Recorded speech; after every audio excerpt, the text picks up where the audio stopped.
All right, I'd like to bring the Hamilton Township Committee meeting for February 22nd, 2022 to order. Please rise for the flag salute.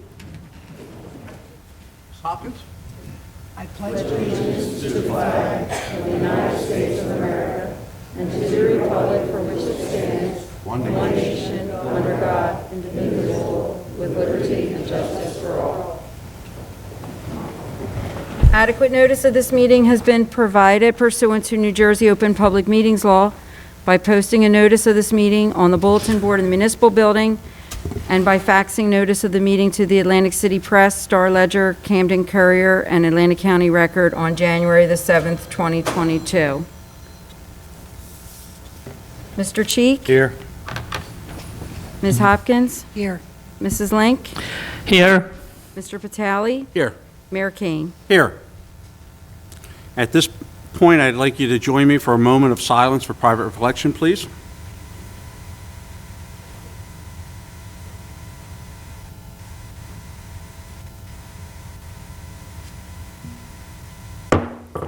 All right, we'll move on to guest presentations. First, we're going to take some local youth in our area. You want to do this first? No, go ahead.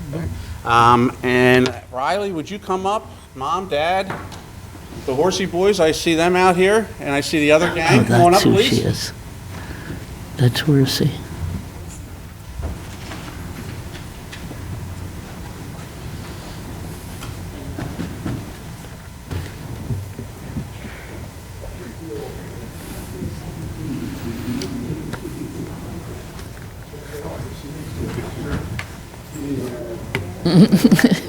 Come on up here, Mom and Dad. Get up here.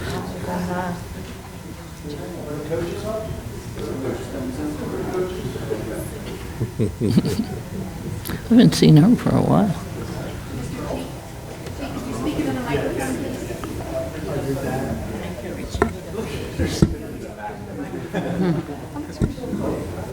All right, I think we should start with ladies first. What do you say? All right.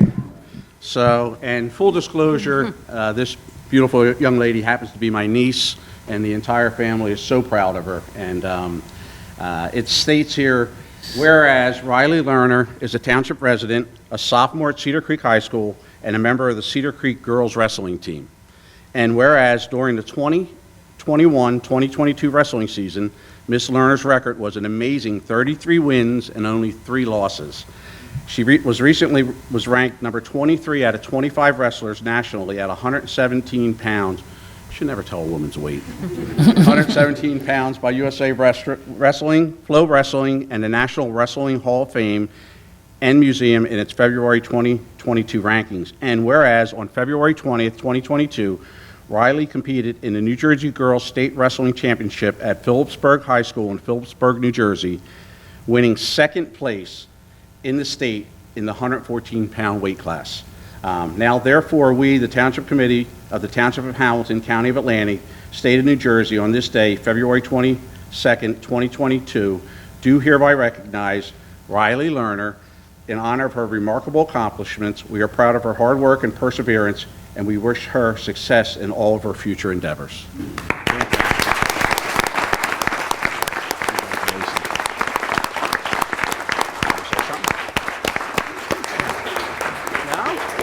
Coach, you want to say anything? No, I'm good. This is a pretty remarkable feat that she's accomplished here. And to be second in the state out of the girls, I think is an amazing accomplishment. We're all very, very proud of you. So.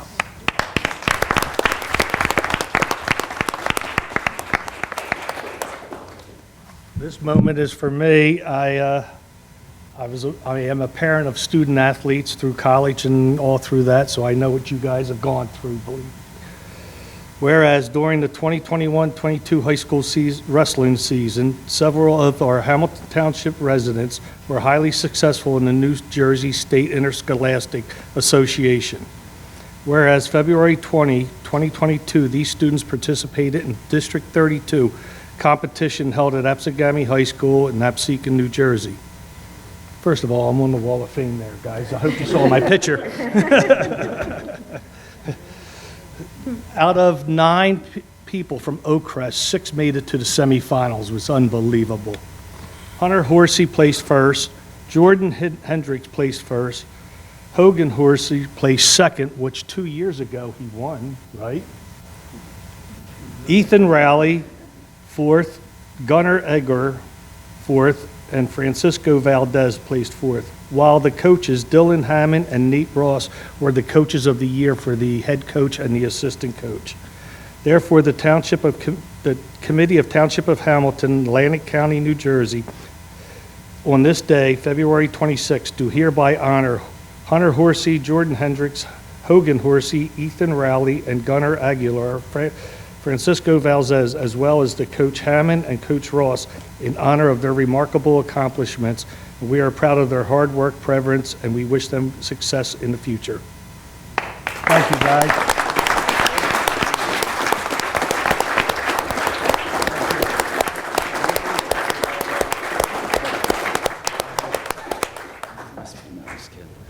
Thank you guys for having us. Thanks, Rich. Appreciate you guys, taking notice of everything. We worked hard.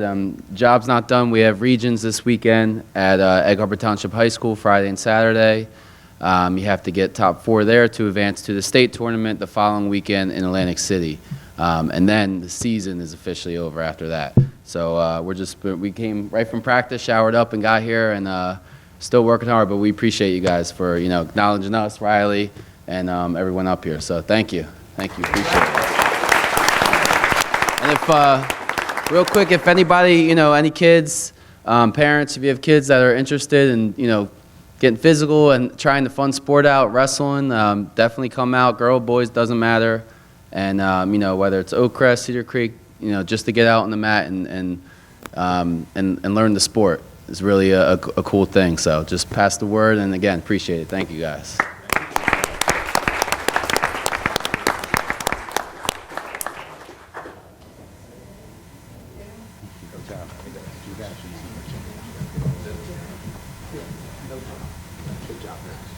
Good luck at Regions, guys. Yeah, good luck. I'll get you.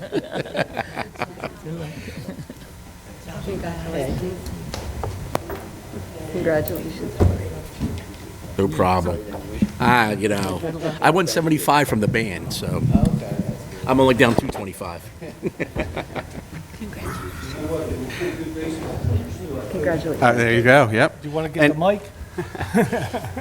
I get the pleasure 2 meetings in a row of saying, that's your youth, that's your future, and we all need to be very proud of them, because if that's what we have coming up, we're in really good hands. So congratulations to each and every one of you. All right, we'll move on to guest presentations. Hamilton Township MUA, I believe Director Shanker has a presentation for us.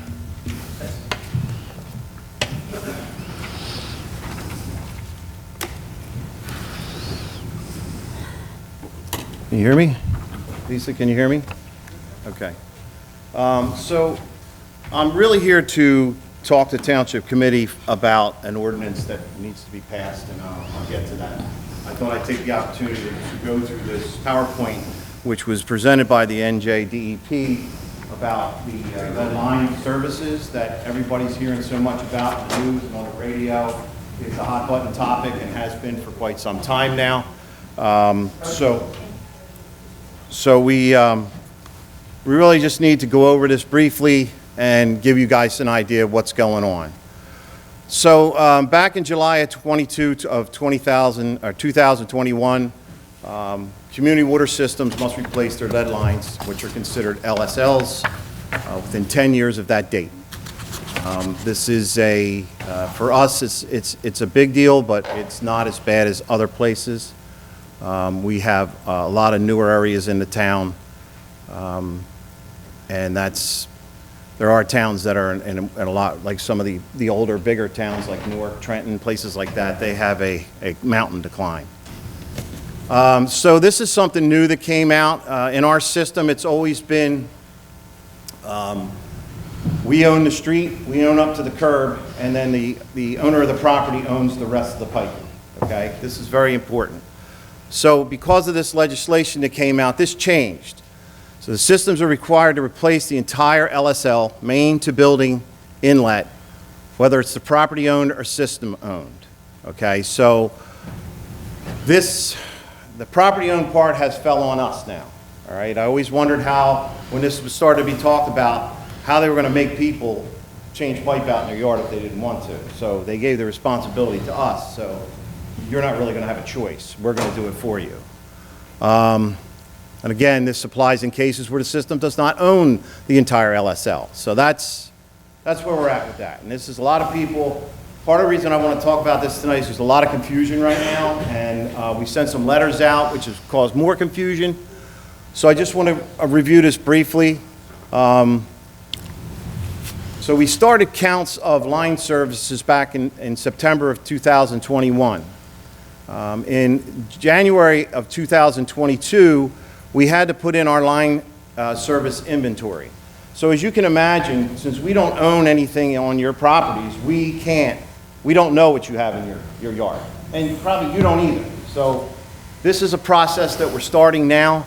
We had to put together an inventory and have it into the DEP by January 22nd so that they could have some type of a starting point.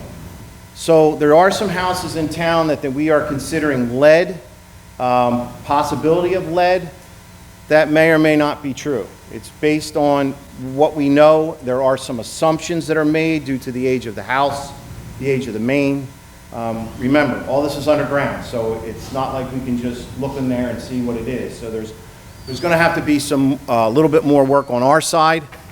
So we were to make this publicly available online, which we have done. We have on our website, if you go there, and I think we're going to move the location of it after talking about it today. It's in a drop-down. It's in the drop-down where it says About Us, and then it says Service Line Inventory.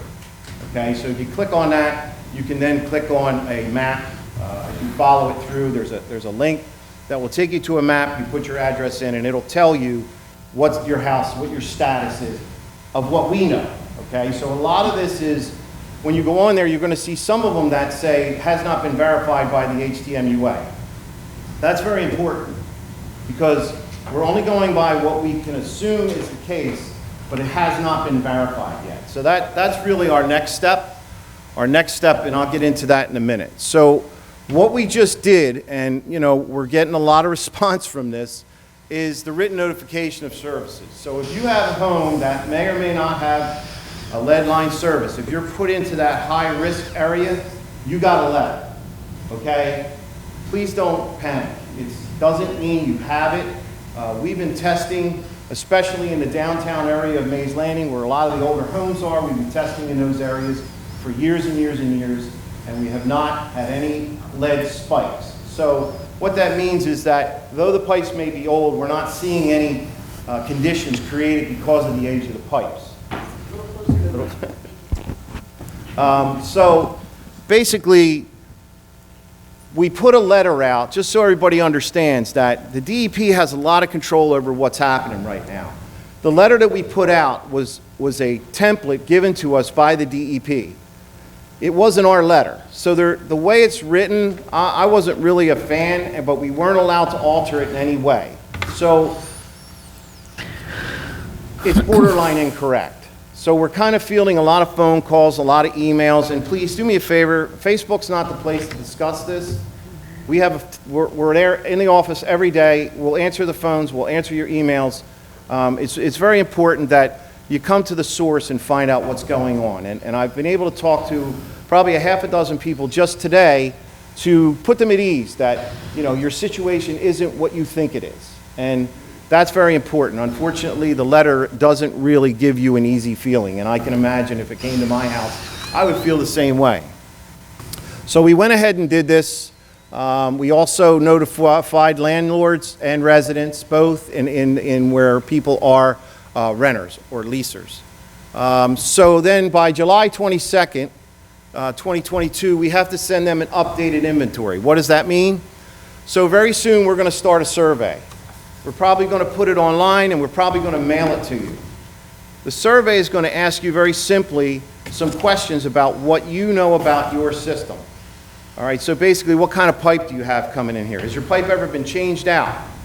Some residents know if it's been changed out, and you're not on the original line that you had when the house was built.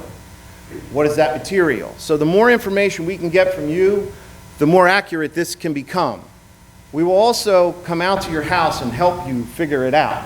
We just would rather you try to do it yourself, and if you can't, contact us. We'll set up an appointment. We will come out and we will address that problem. We just don't have the manpower to go to all the houses that are going to need to be surveyed. So this is something where we're kind of going to need your help with this, and I think together we can get this cleared up and get everybody feeling a little bit better about this. So this is where your annual LSL, as you identify them, we have to replace 10% of what the total is. So right now, that's including the mains and any houses that have galvanized lines in the yard. So it's 10% of that total number. So every year we have to do X amount. We have a 6-phase water replacement project, water main replacement project that's been in place since, it's been around for a couple years. Last year, we did the first one, and that was in on 3rd Street, and we did part of Farragut Avenue. We're getting set up to start planning for the next phase, and the next phase will be, in an area where there is older mains and higher chances of lead content.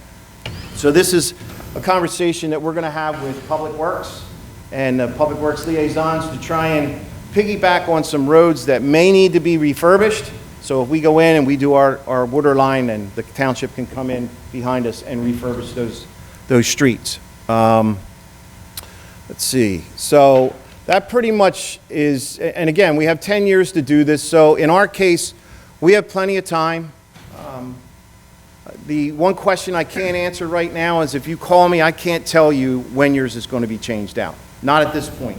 But we're working on that. We're trying to get this. A lot of this stuff that you're seeing here today came before us in November, and a lot of it was due in January. So you can imagine it's been a mad scramble to keep up with this and all the other things that we do on a normal basis. You have to understand that every day, at every well, your water is tested, and not just tested for chlorine, it's tested for a lot of things, and our licensed operator is sitting there. He can attest for this. He does most of the testing, and while we're talking about testing, PFAS is another hot button topic. To clear everybody's minds, PFAS isn't really a concern for us, though we test for it every week. We've actually gotten a waiver because we're lower. Okay, So it's now we're on an annual. Okay. We're every quarter. Okay, good. So just so you understand what's going on with this PFAS, the PFAS came from things that they were doing at the FAA, some of the fire stuff that they were using, which got into the wells that feed Atlantic City. Okay, so Atlantic City has some problems here that they're dealing with right now. They're spending a lot of money correcting it. I've gotten phone calls, emails, questions from people. What are we doing about PFAS? All right, you have to understand how the water system works. The water runs kind of like downhill, so we're above these guys. The water runs to the ocean. So we're above the airport, so we probably will never see heavy doses of PFAS in our water because of the aquifer that it comes out of. Does everybody understand that? It's just not going to come this way, all right? But nonetheless, we do test for it. We're required by law to test for it all the time, and our levels are very, very low. Let's see, the notification, we did that. Anybody who got a letter should have got it by certified letter. Let's see, you did all that. All right, so now this is all about the form and how are we going to do the inventory. So there's multiple ways that we can find out what you have in your house, what's in the street.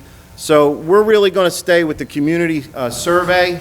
Some of our local government records are going to help us out, and some of our main break records are going to help us too, which is things we don't want to have, but at the same token, when you dig something up, you learn real quick what's there. So it's kind of a bad thing, good thing type of situation.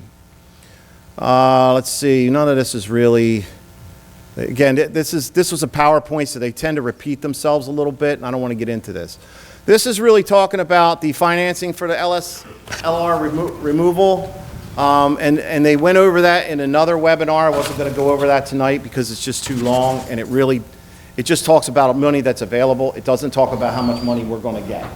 There is money out there we can borrow at low interest.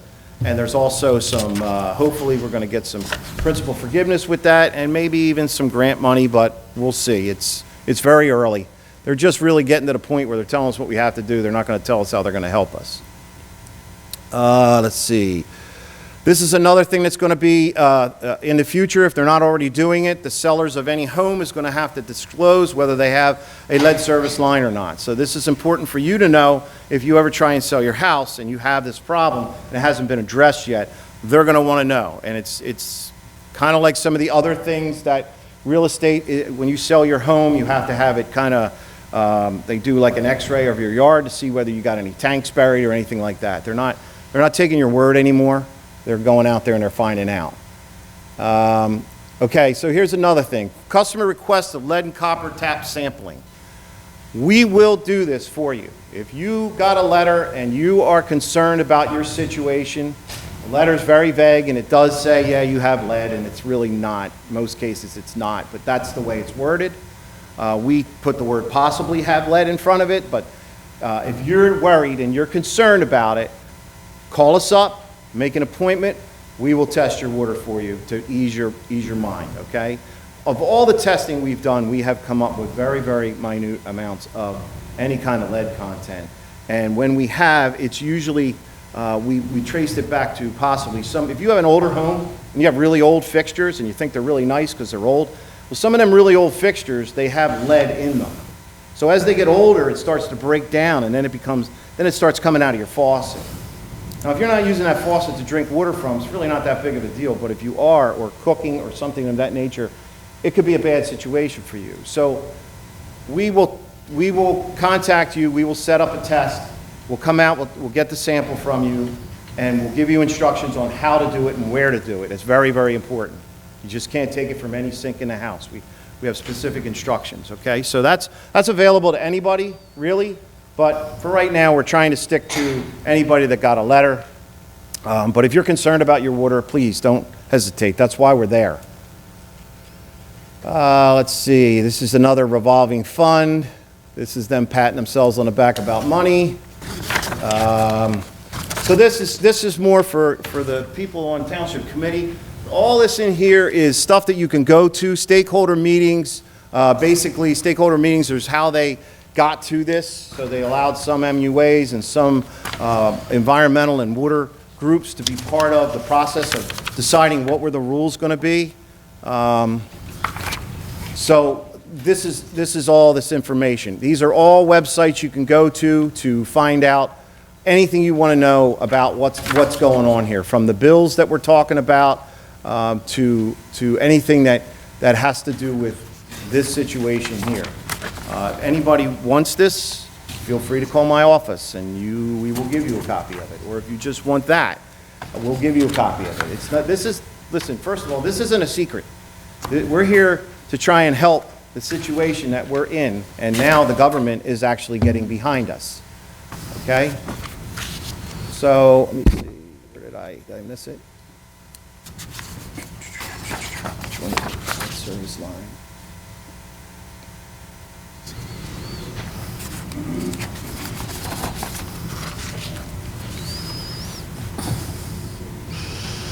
I don't see it in here. Oh, here it is. So the page that I want to bring to your attention is this one here.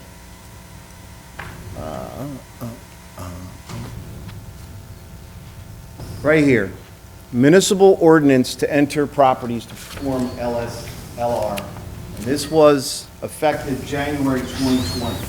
So what does that mean? That basically means that I need the township to create an ordinance that will allow us to enter people's property. This law that was passed gives you the power to do that. You were never allowed to do that before, but because of what happened here, you now have the power to pass an ordinance that just allows us to go on someone's property and change out their water on their property without their permission. We like their permission, and we think that we're going to get their permission, but that law needs to be there in case we have any problems, because The one thing you have to understand is we don't have a choice here. This isn't like we're doing it, we don't want to do it. That's not the case. We have to do this. It has to be done within 10 years. And like I said, the galvanized lines in people's yards is something they just threw at us in November. We kind of knew it was going to come. We kind of prepared for it, but again, you don't know until you know. So this is why the effective date was January 2020, and I'm standing here in February 2022, because up until now, we really didn't need this. Now we need it. Did they give you a copy of a sample ordinance or anything? No, and I have looked, and a lot of the ordinance don't specifically cover just this. Can I make There it? was ones that were done earlier on where it talked about having assessments put on. They talked about, so before it was their responsibility, they pushed it on to their customers. So I haven't been able to find one. Can we model it after the emergency management? Pardon me? Can you model it after emergency management maintenance like you would for a landlord? Like in the New Jersey laws and in our ordinances, we could probably tailor something that says, look, if the landlord, if the HTMUA has to come in and replace the lead line with adequate notice, meaning you send them an email that says within the next month we're going to come out and do this, and that should be sufficient. But I would be hard pressed to not notify them when you're coming. Oh, no. We So- would definitely notify them. I would think you could- That's, all this would be done by, so some of this we're going to take care of as we do our main projects. So that would be the first time. So by next year, we would want to have this where we can do a main. We're going to identify the lines prior to tying in, and we'll notify the people, this is what's going to happen and all that stuff. This is necessary in case you have that person that says, I don't want you on my property. I don't want you changing this out. Okay, so unfortunately, I think most people will welcome it. I don't know who wouldn't welcome a new water system in their house. But, this is a reality. And this is where, they thought it was important enough to give you the power to create this ordinance and pass it. So I'm not really up on where it can come from. I've checked around. I've looked in Trenton. I've looked in Newark. I've looked in a lot of different towns. I would have thought you would have had some of these. Now, I think you're going to probably see more of them pop up in the coming days. And I've been talking to other MUAs, and they are the same boat I am. They don't really have anything. That's what's going to be our next question. How about another MUA that's had This is, like I said, they're all in the same boat we're on. Because it's just wasn't really a thing until November. And now it's your responsibility to do it. I always wondered how they were going to get this done because you can't tell people what to do. So now here it is. This is what we're looking to do. I just want to, let you know that we can work on this in the next upcoming month or so to see what's available out there. I don't know, maybe Peter knows somebody I don't know, to try and find something that's out there that we can use. Art, I'm pretty optimistic that with 860,000 people in the state getting one of these letters, that towns are going to start working on it in the next couple of weeks. So I think through my state association, I should be able to come up with something in the next 2 to 4 weeks. Well, I'll be honest with you, I thought we would get something from the DEP. That's what I thought, right? And nothing so far. Some type of a So sample. I'm kind of waiting for, they've been doing periodic webinars like this one. We've had a couple of them. They did one on questions and answers on this, and then they're going to do another one, as they tell us, right, Ken? They're going to do them periodically. Well, periodically starting to spread out. So I'm hoping that, the next time we get together, we can talk more about this subject. So I think this was just kind of off the radar kind of thing. But I just wanted to bring it to you to let you know this is what we need to do. And, as soon as we find the proper wording, we need to do it as soon as possible. Well, Peter said he'll reach out and see if there's any samples started out there. If not, we'll get started on some verbiage, and I'm sure need your input from it. Art, I have a question for replacing the line, nothing to do with the locality of going on the property. Will you directional bore so you don't mess up sidewalks, pavers, Probably, whatever? yeah. Yeah, okay. Mhm. So that's Yeah, what that would be the so- most economical So way. when we run, if you put a main on one side of the road and I got to go across the street, they bore underneath. They don't. underneath the street, but a underneath the private street. property, Yeah, it would but if still they're going bore. all the way in, Yeah. yes. They're gonna pull Okay. it. They're gonna pull it. Again, I can't guarantee you how they're gonna do it, but that's Yeah, what we're yeah, gonna suggest. You know, we want minimal damage. This really opens up a whole can of worms because, as you know, there's all kinds of stuff in people's yards that they don't know about. Next thing you know, you hit it. Of course, we're gonna do markouts and stuff like that, but can't really mark out a sprinkler system. You have cable TV, you have everything, yeah. How many homes are going to be impacted by this? Do you know? Just I think there was around 300. We sent out 400, under 400 letters because we had to notify landlords too, so that bumped the number up. So, but remember, that number could change for the better or worse as we do the survey. So some surveys, some of the houses surveyed are going to bring us down, some of them may bring us up. Now, this does not involve any wells or anything like that? Just the people who are getting, Yep, this is strictly all The the water. mains, all the mains we're replacing in the street and the services to the house. There are some places where we weren't planning on replacing mains, which we really shouldn't have to as of yet, but I'm finding out through phone calls from folks that they have galvanized pipe in their yard. Well, that's not good, yeah. so we got to address that.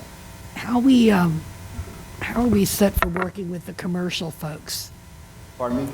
How are we set for working with the commercial? Do we have an idea? If we have 300 homes, do we know how many commercial businesses are going to be impacted by this? Right now, these laws are all based on residential. So what Not about, like, addressing commercial. Now, let me say that. Let me say this. We're not discounting the commercial properties that we know are old. Okay, so we're still looking at them as if they're residential. So on our list, you will see properties that are commercial. Some of our commercial properties are older buildings, older homes that were turned into commercial.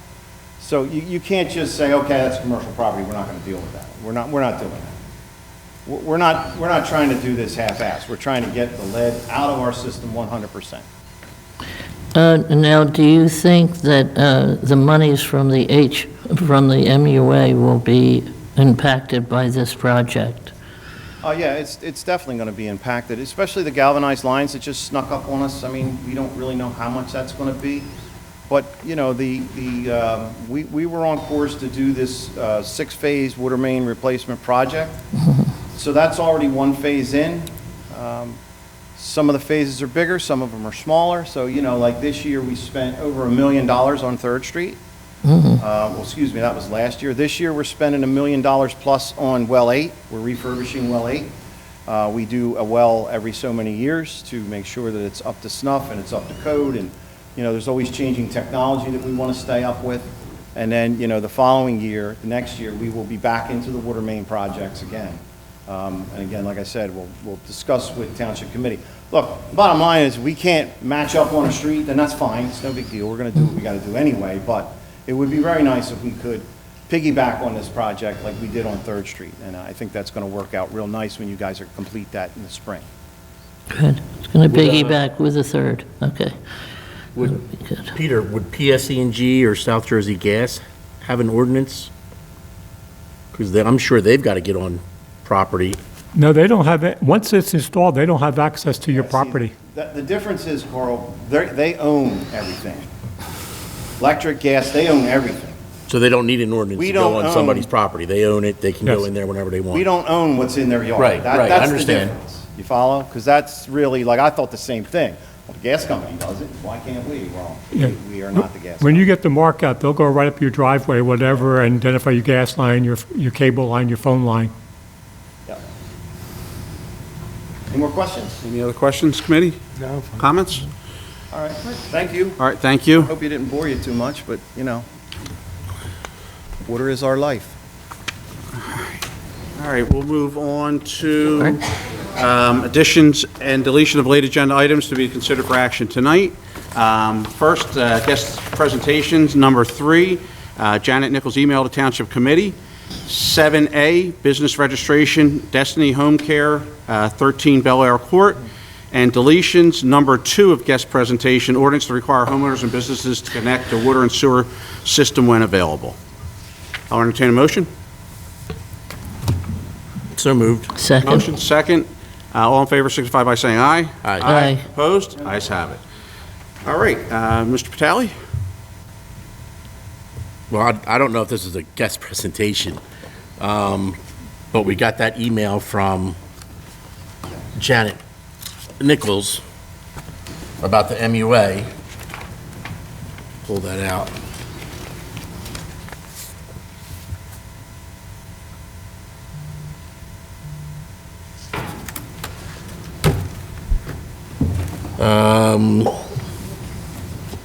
Stating basically that a subcommittee was set up, and there have been, according to her, there have been no meeting, that subcommittee has never met, and she's looking for different information.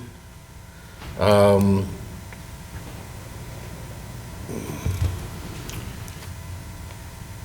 I mean, if while you're looking for the other talking points, the subcommittee, I thought the last meeting we went over in great detail that the delay had been several things. I took some responsibility myself for personal things, and we were waiting to hire the auditor, which we did hire. It was approved at the last meeting, and therefore, once we know what their schedule is, then the subcommittee will meet, which is Judy and Richard.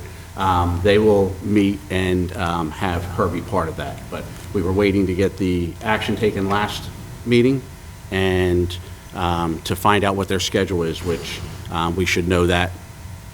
Do we know what their schedule is yet? I brought myself a sticky note here to ask Rich and Judy when they're available next week to have the kickoff meeting. I was in contact with the firm doing it, and they're available next week. Whatever works for the two of you, then we were going to poll the other people on the board to make sure they can make it there. And I don't know if you want to do it at 5:30, work schedules, or you want to try doing it during the day. But I'd like to get from both of you, either tonight before you leave or tomorrow morning. And Ms. Nichols did call today since she's out of state, and my office did tell her that within the next 2 weeks we'll be set up a meeting. She did tell us that she was not going to be back from her trip until 2 weeks from tomorrow, I guess.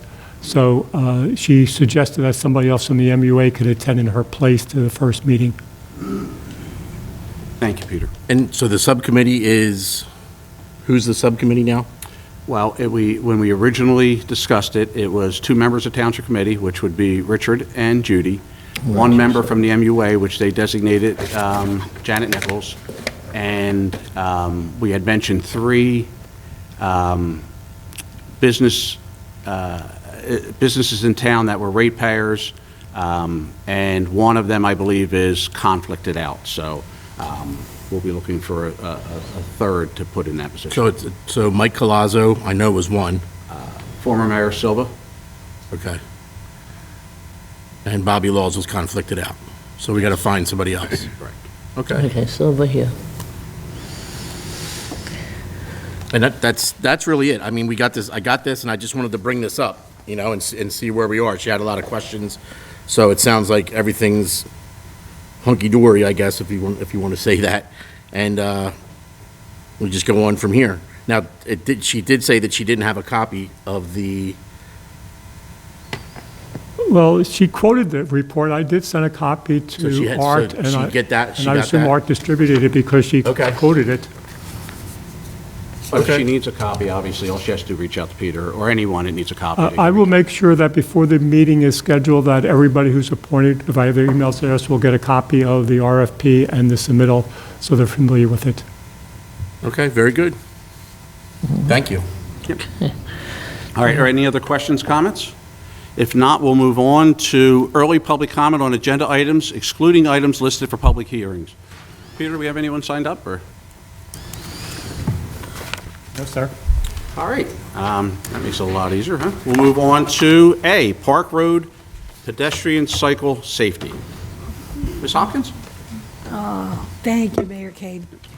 Folks, I asked for Park Road to be put on the agenda tonight for a reason.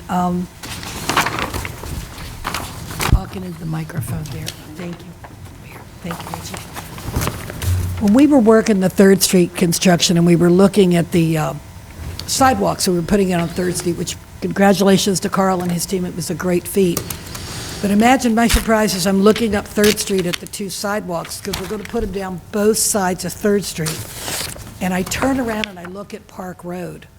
And I said to the construction, and I said to Committeeman Talley, can we not take one and put it on Park? Park is a horrible road. It's not safe for pedestrians. And they explained to me, no, you can't. These products are done within grants. And so, you know, sitting on top of the committee, we can just mandate, hey, let's go write a grant for Park Road and get some sidewalks. But it directly affects all of us. So what I'd like to do is just for tonight, I want to open the dialogue up. I'd like to get some consensus, and I'd like to get your thoughts. If we were to do the sidewalk down Park Road, and I'm not saying that's a done deal, but if we explore that option and we go with it, there'll be 16 houses on the lakeside that will directly be affected. And there will be 25 houses on the right side, because we only want sidewalks down one side of the road, not both, just one. So we have an option of putting the sidewalk on the left-hand side by the lake. It affects 16 homeowners. Or we put it on the right where there's more front yard in the homeowner space, and it affects 25 people. Again, it goes back to the grant. Some of the other options are, if we don't get the grant, maybe there's a consideration for one-way, where you come in on Park Road, like you're going to your house, but when you leave, you always leave on 13th. Again, none of these solutions are optimal, but I don't want to be making solutions and having you guys read about it in the next meeting. I'd like you to be part of the solution. So that's kind of what we're thinking today. We're going to start to explore the grant. As you guys, as you're walking the streets and as you're looking at Park, if you come up, or if you're thinking of another alternative that we could do, I'm all ears. The whole committee is all ears. We'd really like to hear it. We understand what we're asking you, but the reality is we've got 2 public parks that feed into this. You now have 2 group homes with folks walking up and down the street, plus the kids on the bicycle, plus the town is growing.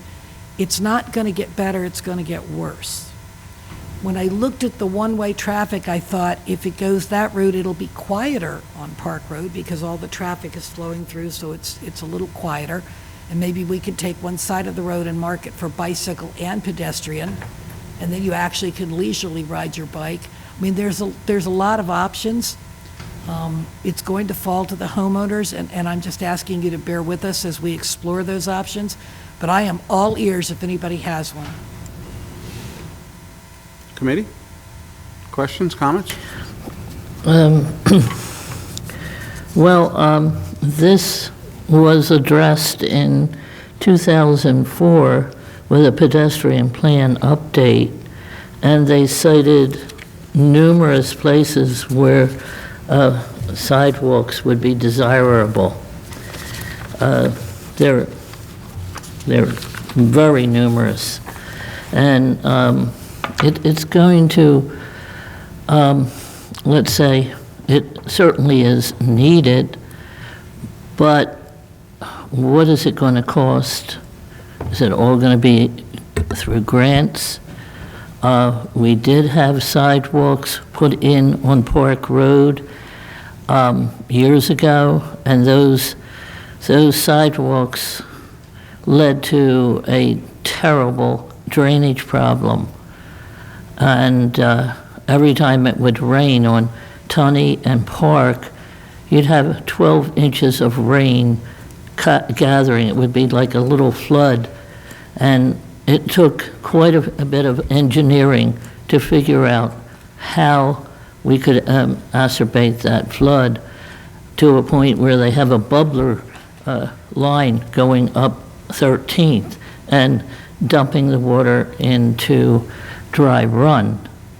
So there were 4 catch basins established there, and it just seemed as though, hey, this would be a great thing, but it blocked the natural passage of water as it came down and it drained into Dry Run.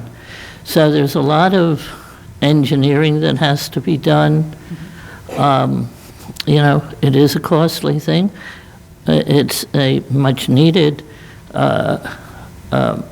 activity, but also as we do it to park, then I was driving through Mays Landing, there are several areas that could stand to have sidewalks on both sides. So as I see this, this would be a huge project to address over time. And we would have to have meetings from the prospective residents of Park Road to see where it would go. So that was my opinion. That was my feeling.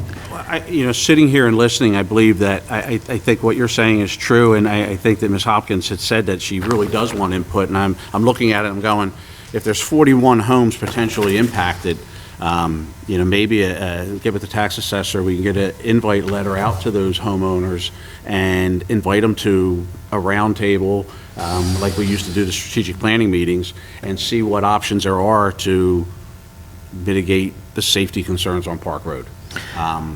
A brief conversation with Mrs. Link. I mean, a few ideas were floated for different other options. So, maybe getting the input would be the best thing to do. Let's start there and then see, maybe there's somebody that has a much better idea than all of us out there. So I'm if in. they do, we'd be more than happy to listen to it. So. Okay.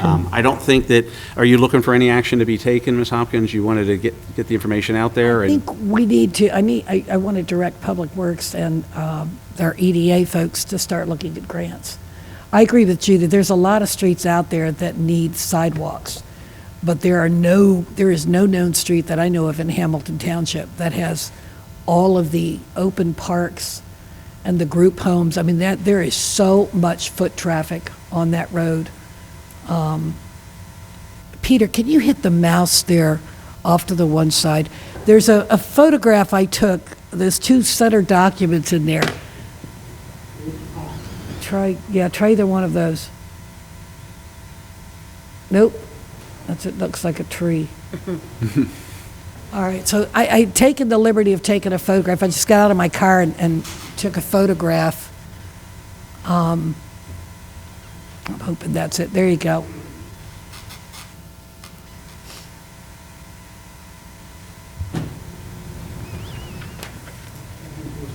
Oh, that's okay. At any given time on that street, there's typically 4 to 8 people on that street at any given time.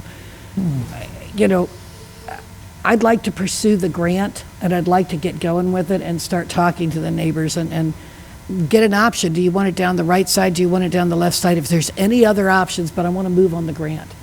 Because we're looking at, if we're lucky enough to put the grant together, I'm looking at maybe next year. What grant is available? Is there a grant available for this? DOT actually has several grants. Some of them are safe routes to schools, some of them are sidewalks, a lot of them are paving. So I'll have to look and see which ones are available. And a lot of times when you apply for them, you have to make sure it meets certain criteria. So Would it be matching grants? In other words, you get a grant for $300,000, you'd have, in order to do it, it would cost $600,000, you got matching grants for it? there are grants for that, but most of the DOT grants are actually, just like we've got 3rd Street, they're paying for a certain amount of that. Obviously, we designed it past it, then the town's responsible for what's over it. Let's just say it's $100,000. They'll give you $100,000 towards the grant. If it's more than that, yes, then the township will be responsible for everything over that, correct? Right, and how about, is that the overall package where we're talking about engineering cost, going to the Pine Lands, considering all the different problems? I know we've had that problem on 3rd Street, looking at the, Now, generally, the DOT grants cover the construction phase. They may cover some of the testing, like asphalt testing, things of that nature, but they generally do not cover design and construction management. Yeah. I mean, listen, I don't think there's any harm in you identifying if there are grants out there. No, it's always worth looking into. And, I mean, we can identify them, because it's going to take an action by this board anyway in order to do that. So I think that's a great starting point. I think let's investigate it, find out what is out there, so we know what our options are, because Mrs. Link brings up a very good point. I mean, is it a match, is it going to be a matching grant, is it a 100% grant? And I think in the interim, while you're doing that, we could get the letter formulated, Ms. Hopkins. You could take a stab at the letter to the residents, and we can get with the tax assessor tomorrow, get those addresses, and let's get that letter out. And see if we can hold a discussion and see what other ideas may pop up also. I also don't want anybody to think that, we're not thinking about other places. We've been talking about sidewalks at Underhill on Old Egg Harbor Road now since I've been on committee. And I think this is something where Park Road sidewalks get brought up and discussed with the people that are the liaisons for Public Works, and put that into the program with there. We've been talking about doing work out at Harding Lakes. And Harding Lakes has no sidewalks whatsoever. And that's a whole development, and there's 2 parks out in Harding Lakes with no sidewalks.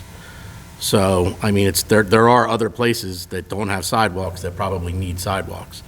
Yeah, I appreciate your comments, but at the end of the day, I mean, identifying them and taking one at a time, because we can't do them all. It's just like the roads. We got 115 square miles here, and I had to call you the other day and ask you, when we were looking at budgetary items, what the cost of a mile was, which I was shocked by. But, so, I mean, taking one at a time and concentrating on one, I think is the right thing to do, because that way we can at least make some type of a dent and some type of an effort, so. Yeah, we really have to take into consideration, there were 28 locations that were enumerated in that 2004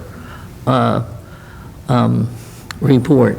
So what comes first, what comes second, and so on and so forth is a very important thing. And we did apply for the Safe Routes to School last year for Farragut Avenue. Correct. And we didn't get it. So it's not, I don't want anybody to think that we're not trying. We're trying. When these grants come out, we look at them. Every year we apply for several, and unfortunately you don't get them every year. Judy, could When you was make the sure the last rest year of that we committee applied for has Park that Avenue safe grants? corridors plan?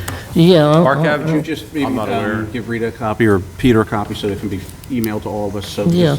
we just- should absolutely see that. Yeah. Now, this, so from information purposes, for safe routes to school, the route has to be 2 miles or less to the school. I don't know if Park Road That- and that Lenape falls within 2 miles of the Shaner School. Yep, You think it's close? sure does. Okay. It seemed longer when I drove it. Okay. I didn't look at the odometer. All right, okay. I would ask indulgence, so to speak, before I have anybody start putting application together, that we at least wait till after we have the community input meeting. Yeah, I don't think we were going to put the application together. I think what we were going to do is we were going to identify Identify Right. what grants are bring the available. information back so that Ms. Hopkins and I think Mrs. Link would be together on this and look at it and find out what's available out there. And at the same time, let's get this community meeting together and we'll go from there. So I'm thinking for the community meeting, I'd like to have it maybe within 2 weeks from tonight.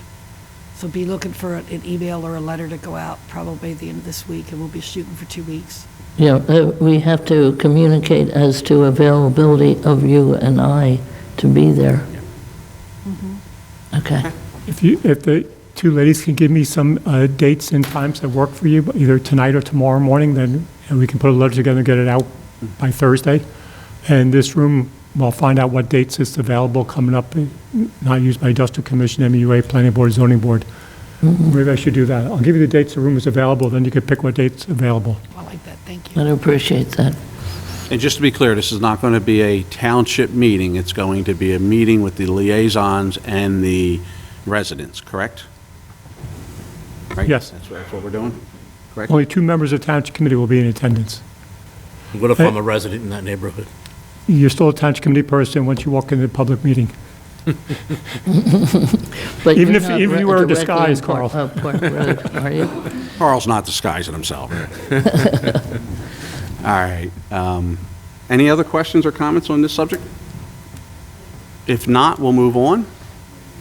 We're going to move on to B, an ordinance to amend Chapter 203 of Township Code entitled Land Use and Development, specifically Section 203-110, will be ordinance, all right. So this is a proposed ordinance. Peter, would you give background on this? I'm Sure. not going to read this whole thing. Back in the fall, the planning board recommended, the zoning board recommended to the planning board that we permit accessory structures to be in the front yard where there is a paper street. They were giving out variances for it to come in on a regular basis. The Township Committee discussed it, I think, around October time.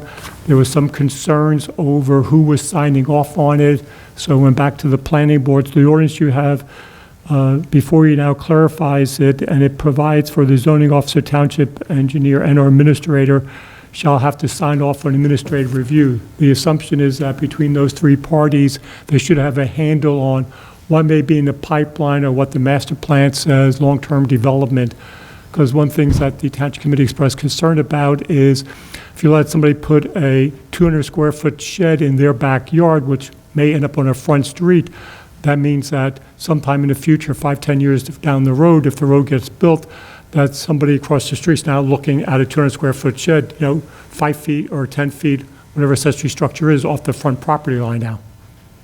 So I think the comfort level was that between those three individuals, they should have a flavor for, what the potential development is going to be in the near future. Richard and I both have sat on the planning board for in excess of a decade now, probably much longer. More than that, yeah. And this is something that we do have conversations at the planning board level all the time when these applications come in. I think I fully support this. This is something that we should have addressed a long time ago, and I'm happy that the planning board has brought it forth, so. So this is a ordinance that we'd like you to introduce tonight. Right, and I'll read the rest of that. If adopted, it'll be ordinance 1981, 2022, with the public hearing to be held March 7th, 2022, if it's introduced tonight, so. Committee, questions, comments, motion? Make a motion to, I'll second. I have a motion, second. Rita, let's roll call that, please. Mr. Cheek? Yes. Ms. Hopkins? Yes. Mrs. Link? Yes, I'm a little hesitant, but yes. Mr. Vitale? yes. Mayor Kane? Yes. All yes and introduced.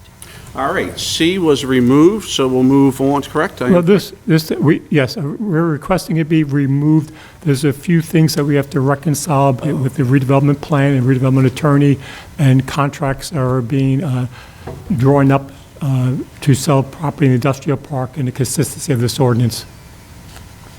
There's not a deadline for us to get this introduced, so we'll be back within 2 weeks. Okay. Do we need any action on that, or we just delete? Do you want a motion to table it, or a motion to? No, we had it as a discussion item first, so there's no action to take to introduce it tonight. Okay. Fantastic, thank you. All right, next we'll move on to 4. This is a public hearing, adoption of ordinances. First, we'll take A, ordinance 1979, 2022. This is an ordinance amending Exhibit A, Section 1, Article 2 of Chapter 66 of the Code of Township of Hamilton, providing for the maximum number of employees, specifically the captain of the police department. Again, to be clear with this ordinance, we are not increasing headcount, but we must come out in public and discuss it when we change positions, so. Committee, questions, comments? So moved. I have a motion by Mrs. Link, Second. second by Mr. Cheek. You have to conduct a public hearing. You know what, this is a public hearing. Does anyone in the public wish to speak on this matter? Hearing none, I'll entertain a motion to close the public. So moved. Motion, Second. second. All in favor signify by saying aye. Aye. Mrs. Link, I assume your motion Yeah. holds up. Motion is second. Rita, could we get a roll call, please? Who was the second on that? I'm sorry. I was. Richard. Thank you. Mr. Cheek? Yes. Ms. Hopkins? Yes. Mrs. Link? Yes. Mr. Vitale? Yes. Mayor Kane? Yes.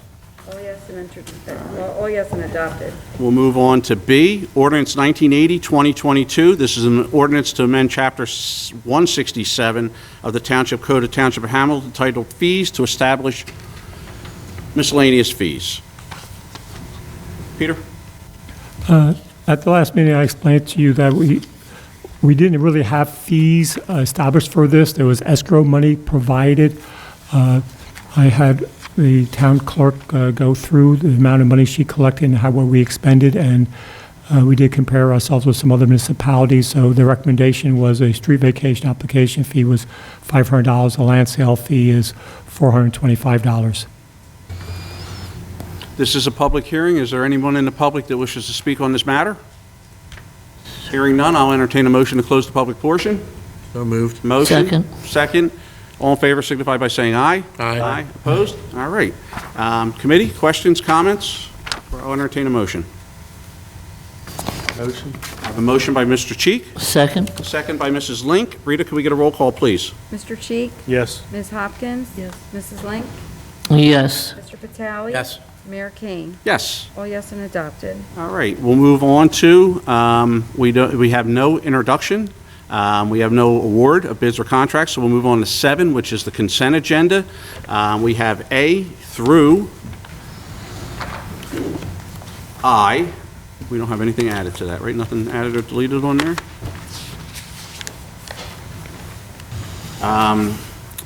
We have A through I.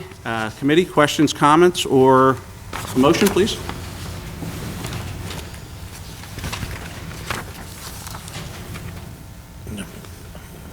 Motion? I have a motion by Mr. Cheek, Second? a second by Mrs. Link. Rita, could we roll, well, we could do a roll, all in favor on that, right? All in favor signify by saying aye. Aye. Opposed? Ayes have it. All right. We will move on to personnel. Personnel, 8A. Resolution appointing Andrew Thompson as a part-time communications officer for the police department at $17.27 an hour. Effective date to be determined, contingent upon successful completion of the background process. So moved? I have a motion. Second. Second. Rita, roll call, please. Mr. Cheek? Yes. Ms. Hopkins? Mrs. Link? Yes. Mr. Vitale? Yes. Mayor Kane? Yes. All yes and carried. All right, we'll move on to B, resolution promoting Sergeant Michael Verga to the rank of lieutenant at a salary of $127,609, effective 3/4 of '22. Motion. I have a motion by Ms. Hopkins, Second? second by Mrs. Link. Rita, roll call, please. Mr. Cheek? Yes. Ms. Hopkins? Yes. Mrs. Link? Yes. Mr. Vitale? Yes. Mayor Kane? Yes. All yes and carried. We'll move on to C, resolution promoting Officer Mark Perna to the rank of sergeant at a salary of $117,530, effective 3/4 of '22. Motion. Motion by Ms. Hopkins, Second. second by Mr. Vitale. Rita, roll call, please. Mr. Cheek? Yes. Ms. Hopkins? Yes. Mrs. Link? Yes. Mr. Vitale? Yes. Mayor Kane? Yes. All yes and carried. All right. D, resolution authorizing continuation of Peter Miller's employment with the Township of Hamilton. Can we bound that somehow with hours or dates? Because we just hired a new administrator. Yes, if you look at the resolution, it states in there that we hired Joe, and he will be starting on March 7th. And it says that the compensation shall not exceed $4,000. I have a motion. Second? I have a second. Rita, roll call, please. So how many, so 4,000 not, so that's 40 hours? Yes, sir. It says it here. Position. And so he needs a week to find Now, out what's going on? if you read the resolution, the wording, it's up to, not to exceed. So if it's a 3-hour transition period, it'll be a 3-hour. If it's 20 hours, it'll be 20 hours. And then, obviously, it leaves some time in there in case there's something that Peter has been involved in that Joe may need him to remain involved in after the fact. And then, of course, if any additional time is needed, it would have to come before committee again. Okay. Okay. Are you good? Mm-hmm. All right, if there's no other questions, we have a motion, we have a second. Roll call, please. Mr. Cheek? Yes. Ms. Hopkins? Yes. Mrs. Link? Yes. Mr. Vitale? Yes. Mayor Kane? Yes. All yes and carried. All right, E, authorization to advertise for a full-time full-time and a part-time fire inspector. I believe this is going to be posted in-house. And we have one retirement, one potential move, and we're looking for a full and/or a part-time inspector. So, committee? So moved. I have a motion. Second. Second. Roll call, please. Mr. Cheek? Yes. Ms. Hopkins? Yes. Mrs. Link? Yes. Tally? Yes. Mayor King? Yes. All yes and carried. All right, F is a motion to accept the resignation of Nancy Galami as a member of the Senior Citizens Advisory Committee. So moved. I have a motion by Mr. Vitale, second by Ms. Hopkins. Rita, roll call, please. Mr. Cheek? Yes. Ms. Hopkins? Yes. Mrs. Link? Yes. Mr. Vitale? Yes. Mayor King? Yes. All yes and carried. We'll move on to G, motion to accept resignation of Dr. Mukesh Roy as a member of the Veterans Advisory Board. Second. Motion, second. Roll call, please. Mr. Cheek? Yes. Ms. Hopkins? Yes. Mrs. Link? Yes. Mr. Vitale? Yes. Mayor King? Yes. All yes and carried. Okay, next we're going to do H, which is the resolution appointing a member of the Veteran Advisory Board for an unexpired 3-year term to expire 12/31 of '24. We need a name there. Bob Campbell. I'll second. Motion and a second. Is there any other nominations? If not, Rita, roll call, please. Mr. Cheek? Yes. Ms. Hopkins? Yes. Mrs. Link? Yes. Mr. Vitale? Yes. Mayor King? Yes. All yes and carried. All right, we'll move on to 9. 9 is approvals. A, minutes of the regular meeting minutes of February 7th, 2022.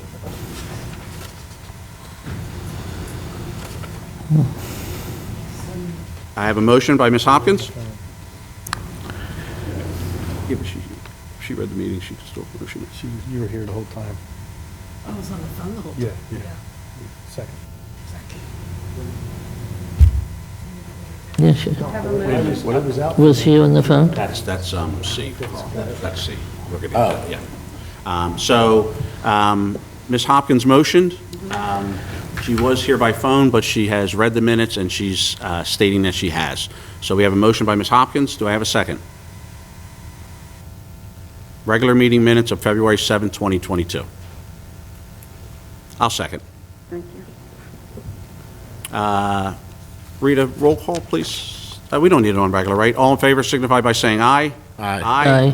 Opposed? Ayes have it. Next, we'll move on to B, executive session meeting minutes of February 7th, 2022. I'll motion. Motion by Mr. Cheek. Second. Second by Mr. Vitale. Rita, executive, can we get a roll call, please? Mr. Cheek? Yes. Ms. Hopkins? Yes. Mrs. Link? Yes. Mr. Vitale? Yes. Mayor King? Yes. All yes and carried. Next, we'll take C. C is the release of closed session minutes. If you look at your agenda packet, you'll notice that the listed ones involve personnel. Now that the confidentiality is over, they are listed to be released. Questions, comments? If not, I'll entertain a roll call. Okay, by motion, Ms. Motion, second So moved. by Mrs. Link. Roll call, please. Mr. Cheek? Yes. Ms. Hopkins? Mrs. Link? Yes. Mr. Vitale? Can Ms. Hopkins vote on that? Yes. Because that was from 2021. She's not approving the minutes, she's just authorizing them to be released. I understand, I'm just asking. Correct. Okay. Yes. 2021. Mayor King? Yes. All yes and carried. Next, we'll move on to bills. Bill list total, $4,944,540.11. So moved. To do it, but somebody has to. So moved. Motion by Mrs. Link, Second. second by Ms. Hopkins. Rita, roll call, please. Mr. Cheek? Yes. Ms. Hopkins? Yes. Mrs. Link? Yes. Mr. Vitale? Yes. Mayor King? Yes. All yes and carried. All right, next we'll go to reports. Mr. Administrator. I'd just like to take this opportunity to thank the Township Committee to allow me to serve the residents for the last several months. This should be my last meeting with you, and I'd just like to thank you for the opportunity. I've enjoyed working with you and the staff and the residents here, and just like to let you know my appreciation.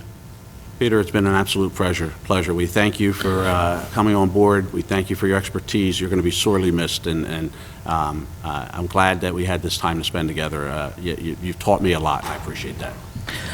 I would say the same thing. I've enjoyed going over the agenda with Peter, and he really educated me in many areas, and that was very important. I've been here for a number of years, and I felt his words were words of wisdom. So, thank you. Thank you. We have him on speed dial, right? Yes. All right, Peter, thank you again. Mr. Solicitor? I too would like to thank Peter. It's been my pleasure to work with you. I expressed my feelings earlier today. In the upcoming meetings in March, I'm going to be in a position to report on the activity on potential sales in the industrial park. It has been hot, heavy, and extraordinary. Very exciting. I'm not in a position to do it yet because some of them are confidential, and some of them are not yet signed completely. But it is exciting. Yes, it is. I appreciate all your hard work on that, Bob. And of course, George Fye, the entire Glencoe team, changing marketers made all the difference in getting activity in that park. So I give compliments to the industrial chairman and the board for having the courage to see it and make the necessary changes and let someone that's local, that understands what we're dealing with, market that park and look at the difference it's made. So my hat's off to them. I see the chairman's here tonight. Thank you, Mr. Chairman, for that decision, and we do appreciate it. Anything else, Mr. Sandman? Thank you. Joe? Thank you, Mr. Mayor. A couple of things. Thank you, Peter, also. I know I've only been here a few months, but I've known you for quite a few years, so it has been a pleasure. Obviously, the Lake Lenape Dam, we had the public information session back in February 8th. Seemed to go very well. And the new schedule for the upcoming year has come out, where the meetings are going to be on the fourth Monday of each month at 2 o'clock. And as of right now, I believe they're all going to stick with virtual, and it seemed to me that that was the accepted meeting that I think everybody was looking forward to.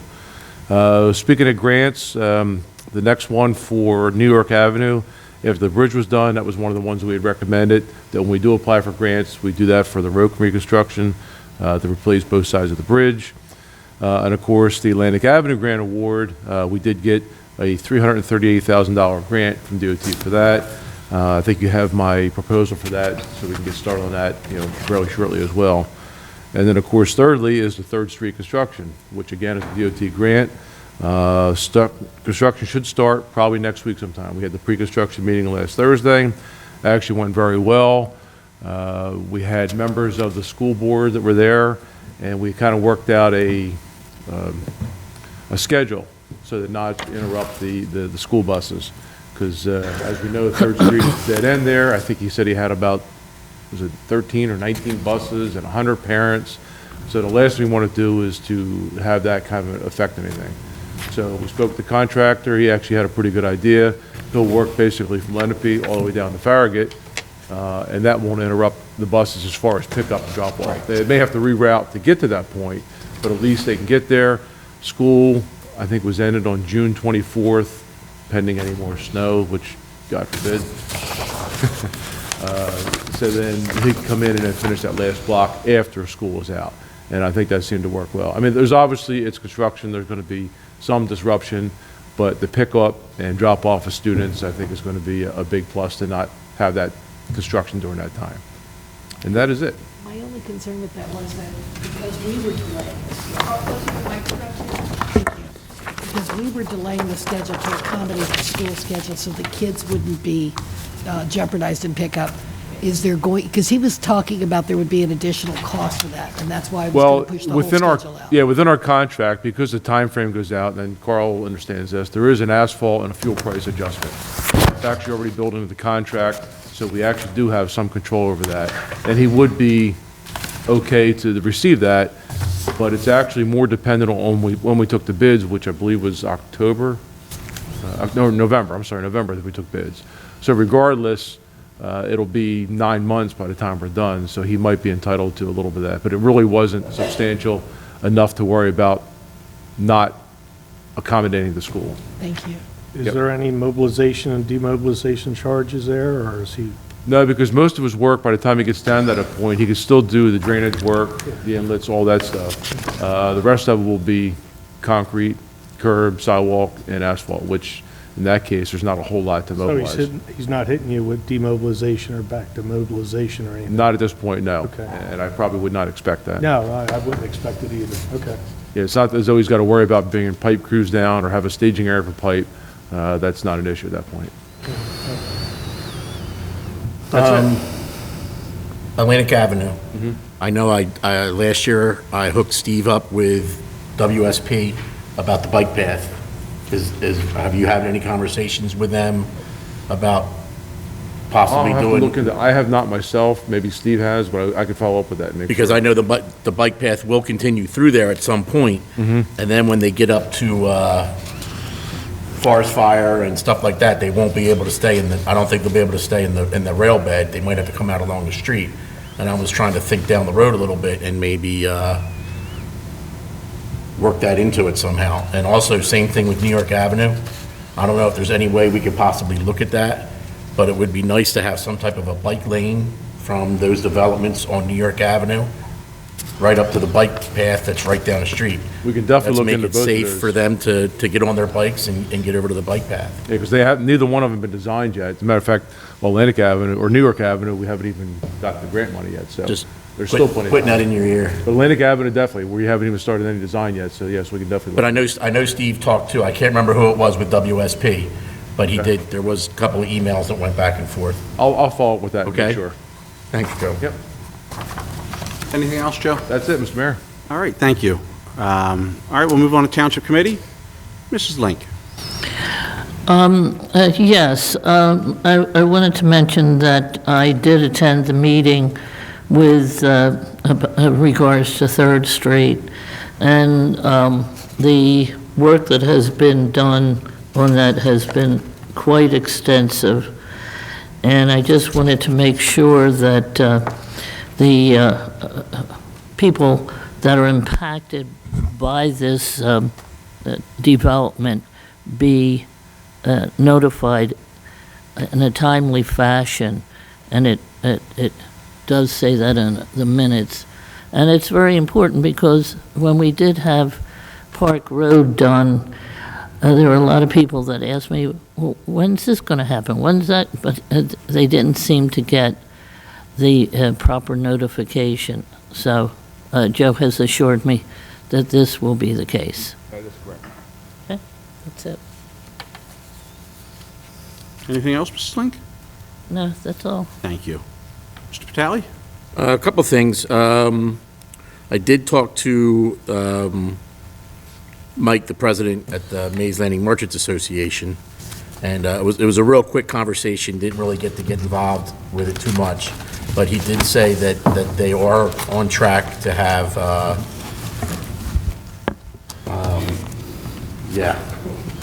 what am I trying to think of? Event, I'm sure. What's that? An event? An event, yeah, and it's blocking out of my mind.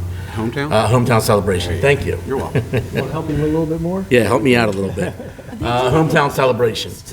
So that is in the plans. I was getting worried because I wasn't hearing anything about it, but according to Mike, that is in the plans. It's happening. There's some things going on with National Night Out. I'm not going to say anything about it yet because I don't want to jinx us, but could be some exciting news about that coming up, and I'll leave that to our chief, hopefully, if things come to fruition. So looking forward to that. And just wanted to say congratulations to our new Lieutenant Verga and our new Sergeant Perna. And we're going to get back to doing something for them down the road like we used to do, or? Swearing in. Future Lieutenant Berger, his wife, or I'm sorry, his sister was getting married tonight, so we couldn't have it.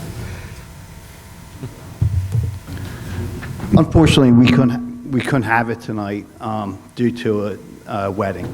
So Okay. we're going to have it March 4th, but we'll try to get it back into the fold. Sounds good, thanks. And as usual, Reagan, Matty, miss you. Hope to see you soon. Ms. Hopkins? No, I'll pass for the night. Mr. Cheek? Once again, congratulations to the Oakcrest wrestling team and the young lady from Cedar Creek. Their accomplishments are just continually moving on. And it's nice to see our youth moving in the right direction and excelling like that. And also what's going on worldwide between Russia, Ukraine, and everything else, all we can do is just hope that everything works out, and I just hope it gets worked out very quickly. That's all I have. As we all do. Thank you, Mr. Cheek. Just to update the public, Mr. Cheek and I did meet with our CFO this week. Or last week, I'm sorry. We had our first budget meeting. We got through it. We still had all our arms and legs when we walked out of the room, but we are on a path. I think that we'll be able to, after our next meeting, hopefully we're going to have a presentation. Cynthia, when are we going to try to do that? Second meeting in March. I can tell you this, we're working extremely hard. Our goal, obviously, is 0, and we're working very hard to get there. I believe it's an achievable goal. We have some work ahead of us, but that's what our goal is, and hopefully we'll be able to, have that come out in a couple weeks here, and we'll get there. So that's our goal. We're going to have another one. Do we have another one this week or? Yeah, Thursday morning, and we won't leave that room until we come up with a budget that everyone can live with. So Sometimes Thursday morning goes into Thursday afternoon. yeah, they do. Yeah. But in any event, it's obviously it is a tough year, but we're working hard. And again, our goal is to get you to 0, and hopefully we'll be able to report that at the next meeting. So May I say something? I did have a tour of the MUA, and it was very impressive, and we appreciate all the hard work that the members of that organization, of the workers, and I haven't completed it, but it was very, very impressive. Thank you for the tour. all right, Mrs. Link, thank you. That's it for me. At this point, I'd like to open up to the public. Is there anyone in the public that wishes to speak? Hold on, Jim. The young lady right behind you there.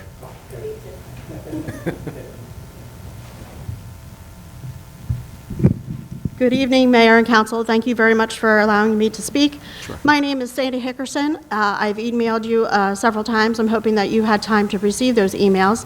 I'm a representative of the Garden State Second Amendment Grassroots Organization, and we are a nonprofit, nonpartisan, New Jersey-based advocacy group that helps New Jersey residents defend our Second Amendment rights in the state.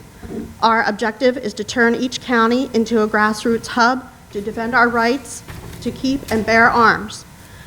This organization is just over 2 years old, having 11 counties and over 60 towns pass a Second Amendment resolution. We are made up of hundreds of volunteers who want to make a difference and stand up for the Second Amendment. We are nurses, chefs, construction workers, everyday citizens who are law-abiding and are tired of the gun laws that infringe upon our rights. Our rights have been slowly chipped away over the years, and we want you, our elected officials, to stand with us and help keep our rights. We, the people, need you to make our voice heard. By the municipalities standing together in our county with our Atlantic County Commissioners, we can make a difference and send a message to Trenton that we will not give up our constitutional rights. March 3rd, 2020, Atlantic County Commissioners passed a Second Amendment resolution. 13 towns in our county also passed, which include Egg Harbor Township, Corbin City, Weymouth, Port Republic, Mullica, Absecon, Folsom, Northfield, Hamilton, Estelle Manor, Buena Vista, Buena Borough, and Galloway Township. This has been a great accomplishment considering we've been in a pandemic almost the entire time. So I'm asking that Hamilton Township also pass a Second Amendment resolution. I have here in my hands over 100 signed letters of residents of Hamilton Township that I'd like to turn into you, and asking you to please help us stop further gun laws that infringe upon the rights of the responsible, law-abiding citizens of Hamilton Township. Thank you for your time. Thank you for your consideration. And if I can be of any assistance, please let me know. I will help you get the answers to any questions that you may have. Thank you very much. Thank you. Thank you. Are you going to leave that with us? You can just sit right there on the table. Anyone else in the public that wishes to speak? Mr. Kerrigan?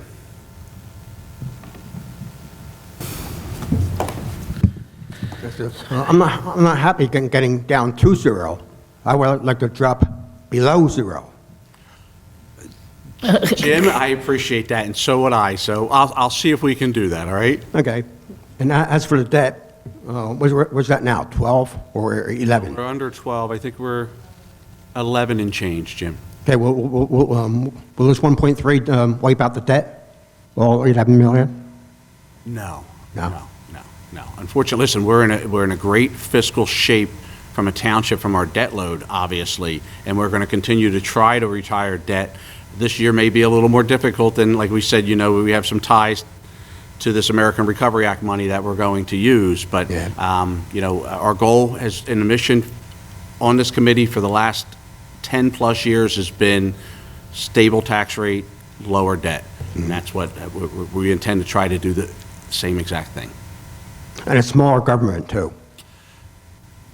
Jim, I think that you've seen that I preached that from up here, so Yeah. I appreciate you. Thank you. Yeah. And we also had a nice turnout last Wednesday at our club meeting. Yes, we did. Yeah. Thank you, Jim. Sure. Anyone else? Sir? You just state your name and address for the record, please.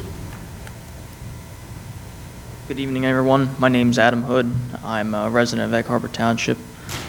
My address is 1 Robert Best Road. Okay. I'm also a member of the Second Amendment Grassroots Association. Just to touch on what Sandy said, with regards to our Second Amendment being chipped away at, and it's been for a long time now, there was quite a few laws that it came into play when we first formed the association and, started this effort. This is the most recent book of gun laws out there. And this is just for New Jersey. This isn't for anywhere else. There's 3 states that are like this: us, New York, and California. If anyone knows anything about guns, it's not, an object that's just going to hop up off the table and hurt somebody. It's the person behind it. They started making these laws because of the people that are criminals going out there and harming, good law-abiding citizens such as ourselves. What the 47 other states in this country has is probably not even a tenth, and I'll just, for reference, probably about that much in gun laws. And more or less it's for carry purposes and things of that nature. We're not asking anyone, if we can go around town to town carrying guns, anything like that. We're just asking our elected officials to uphold the Second Amendment and stand with us and say, when is enough enough? When you go from having a book that probably wasn't even a tenth of this size 50 years ago to a book this size in the last 50 years, it's pretty bad. Yeah. And considering that the people that actually write these laws, most of them have very little knowledge, if any, about guns in the first place. They are opposed to it. They don't want to even, go to a gun store and actually find more out, find more information out about firearms or even be around them, which to each his own, But if you don't know very much about it, why start making, laws that actually contradict? And 80% of this book, I've actually had to sit through and look through this book quite a lot myself. 80% of this book contradicts each law back and forth. You could go through all night long for weeks on end. But we just, we're tired of sitting here having our rights infringed upon and being belittled and treated as if we're the criminals. We're not the criminals. We're the law-abiding, citizens that are going out every day doing casual things as normal citizens would.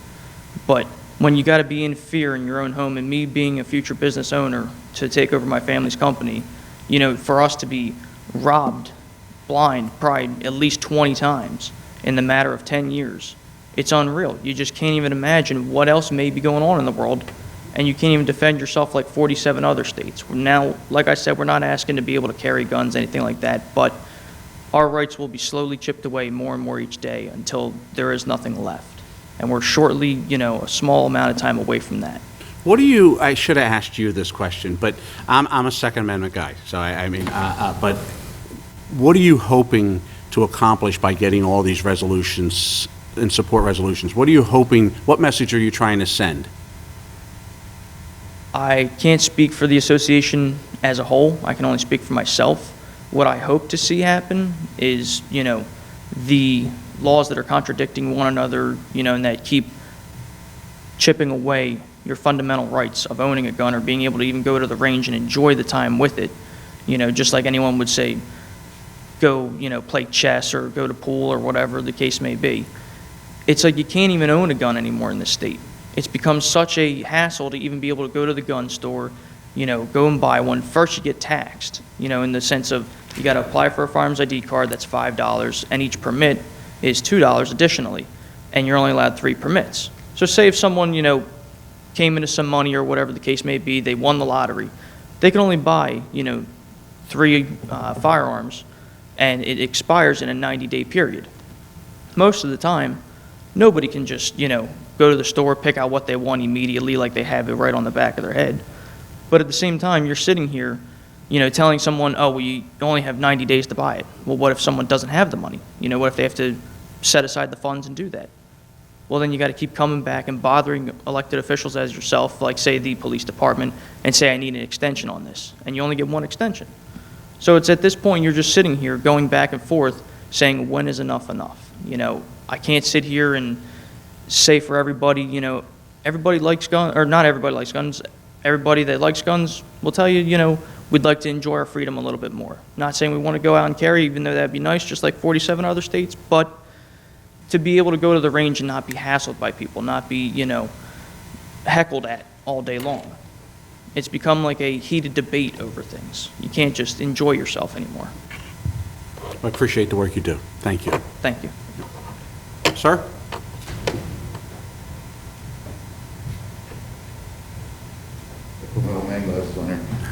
Good evening. My name is Dominic Branca. I'm also a resident of Egg Harbor Township, and I work with Sandy. And I want to take a different approach to this for the Second Amendment. And I want to talk about heritage, and specifically heritage in Mays Landing. And Mr. Mayor, you might be able to get a feel for this. There's many sportsman clubs in Mays Landing. There's a long history of sportsmen's clubs in Mays Landing. And there's still active clubs today. These active clubs in Hamilton Township consist of law-abiding gun owners and hunters. We all support firearm safety and overall common sense gun ownership. Our family traditions are being threatened every day by politicians in Trenton. We, the responsible gun owners, we pay the price with these outlandish gun laws put forth by uneducated, anti-constitutional bureaucrats. Our rights have been slowly picked at and taken away bit by bit with the use of the Firearms Control Act of 1968. We, the law-abiding people, have had enough of this political abuse. We sit back and watch criminals who repeat offenders of these laws and walk free only to commit these crimes over and over. Our government in Trenton has many new frivolous and unconstitutional bills they are trying to make into laws in the state of New Jersey. By signing this resolution that we put forth to you, we ask that you support the U.S. We ask that you support the U.S. Constitution and our God-given rights. That's basically it for me. Thank you. Thank you very much. Thank you. Ms. Dix? One thing I'd like to say to these people here about the Second Amendment, this was brought up to us back in 2020. I took that resolution. That was I don't know whose it was. I think it might have been Egg Harbor Townships. Did you guys? And at the time that was given to us to say, hey, here's what Egg Harbor Township did. I then gave it to the vice president of Second Amendment organization, 2AO.org, Rob Pincus. He used to live in Mays Landing. He's a advocate for guns. He's a wealth of knowledge. I sent it to him. He kind of looked over it, made a couple of recommendations, and then, not to make excuses, but then Corona hit. So it kind of got thrown off to the side. I apologize for that. So we will take a look at this. I'll give this to Bob, to our solicitor, and have him take a look at it, and obviously get some recommendations from him, if that's okay with the committee. Absolutely. And I would be delighted to do that. I know, I'm sure you would. So, and I just want to let you know, Like I said, I apologize. It kind of fell to the wayside with everything that was going on. It's all it is an excuse. I'll do it. I apologize. That's what I like to hear. Well, he isn't part of Hamilton Township Dix, anymore. I'm sorry. Aline Dix, Park Road since 1979, property taxpayer, Park Road since 1984. Before any letters get sent to anybody, before any money gets spent, the very first thing that has to be looked at, I don't know if it's the engineer or the tax assessor or both, Park Road has a 33-foot ROW, right-of-way. If 20 feet are paved, you've got 6.5 feet on each side of the paving. That includes the curb. Where is there going to be room to put a sidewalk in? That's the first thing should be determined. The second part of this is, we had a Safe Streets to School grant, $140,000. Look at your 2013 and 14 audits, and it was sent back because the Pinelands mandated a drainage basin for that sidewalk. If you have to put a sidewalk on Park Road and you have to have a drainage basin, where's the water going to drain? And that was kind of the whole thing. I would like to see this determination made before we go too much further. If it's not possible, it's too close to people's houses because their houses are 7 feet from the curb. I think that's the starting point, not trying to schedule a meeting. I mean, we are in a I also temporary. know that you're an advocate for slowing down the speed on. 100%. So, I mean, having a conversation with the neighbors to come up with maybe ideas or brainstorm to find out what we may be able to do to help mitigate that situation, and having sidewalks as a part of them, I don't think that that's harmful to do. But Charles, you weren't there in 2015. The township should have put a 500 feet of sidewalk on the Cove property. They could have easily had a tiny slope so that the water would drain onto the Cove sand and percolate down, wouldn't run into the street, which the street drains into 3 dry wells in the Cove parking lot. The 2 inlets at the Park Road driveway into the Cove floods all the time. Sometimes in a downpour, it floods right across the road. You have to virtually stop to get through it. I'm just suggesting that before we go too far, that we find out if it's physically not doable, then there's other options. And that was my point on that. Regarding the comment earlier about the RFP, I think somebody, Janet Nichols or somebody, wanted to have it.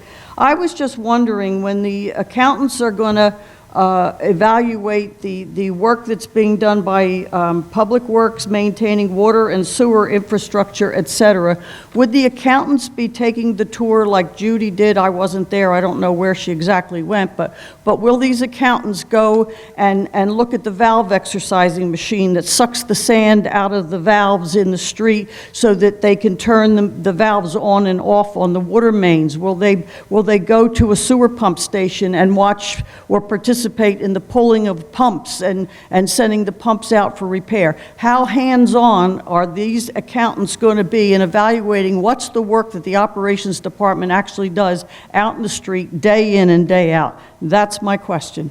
Appreciate that. Thank you, Mr. Is there an answer of what we can expect the accountants to do as far as out in the You have street? a copy of the scope of work, and Yeah, I it do. outlines it. And we set up a meeting, Peter, and we are going to discuss that scope of work and see what other additional scope that they may want to do. Well, I look forward to see them out in the street with the men in the trucks, because they are all men, they aren't women. The women are in the office. I want to see them out there doing the work. There's many women laborers, but thank you. Anyone else in the public wishes to speak? It's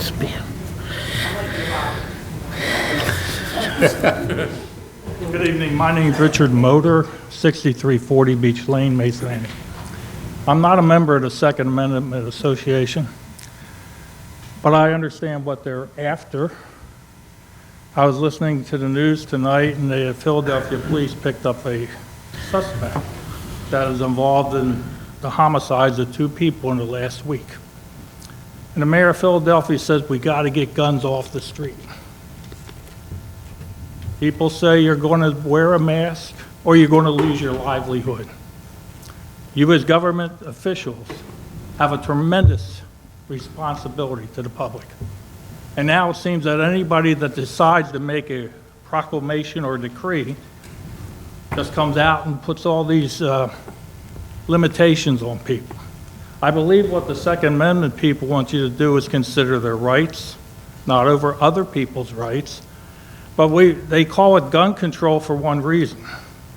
They want to control guns, but you're not going to control weapons by taking them away from law-abiding citizens. And I think they're afraid of the gun reform. And the gun reform that is planned for most people that have weapons is to basically eliminate their right to have that. And if you're not a gun owner, I can see how it wouldn't even bother you. But what happens if it comes to your right and things that you believe in? So I just wanted to add that. Thank you for your time. Thank you. Ms. Applegate? I didn't have to identify myself. Denise Applegate, 283 Old River Road. So I'm here to revisit the topic of pocket sites within the jurisdiction of the HPC. Probably not a shocker to you folks up there. So I've been having interactions with them for 2 years, and a few of the things that I'm going to say tonight will probably be repetitious for most of you, but Sue Hopkins, I want to give you the benefit of the doubt because you weren't an elected official for all of, yeah. So it's been a year since the application for de-designation that my husband and I put in front of the HPC was defeated. That was a public hearing and vote that was held on March 11th of 2021.